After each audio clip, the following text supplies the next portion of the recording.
I personally think that maintaining your standards in a long-term relationship is equally as important as it is to having standards when you are dating and vetting guys, like actually before you get into a relationship. Everyone has these like high standards for a first date and this and that, but then like they get into a relationship and they just like that's it. Or maybe they don't even get into the relationship yet. Maybe it's a situationship at this point. But the second they like someone, they just bend all their rules, bend all their morals. Like we start to justify and make excuses for everything and whatever as soon as we like a guy. And that just could not be me. I could not possibly relate less to that. Obviously, in a relationship, you get comfortable because you love someone. They go from being a stranger to being your partner. So you want to be with someone that you're comfortable with.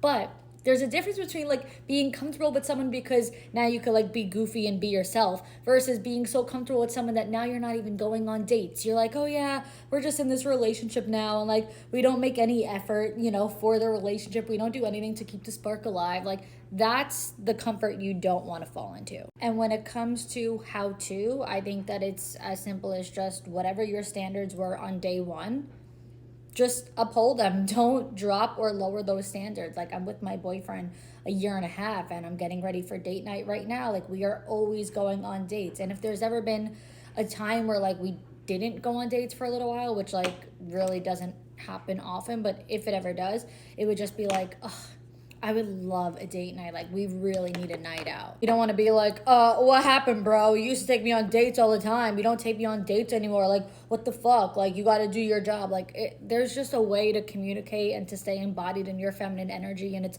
always about, like, positive reinforcement and affirmations rather than, like, focusing on the scarcity and what he's not doing. Obviously, everyone is different. Every relationship is different. Everyone's requires and standards and desires are different. So it could be a date night for you and it could be something completely different for someone else. Whatever that thing is, just present it in a way of like, I love this thing. It makes me feel so good when you do this thing. It feels so romantic and special when you do this thing. And focus on it that way and present it that way rather than presenting it in a way of like, you don't do this for me. I wish that you did this. And then if they still don't, even after, you bring it up, then you have a more serious conversation about it. Then you talk about like what's actually lacking in the relationship and what you feel like used to be there that's missing and like what you guys can do to bring the spark back. Then you like actually really sit down and talk about it if you feel like this like isn't giving me what I need. I'm not getting what I need out of this relationship.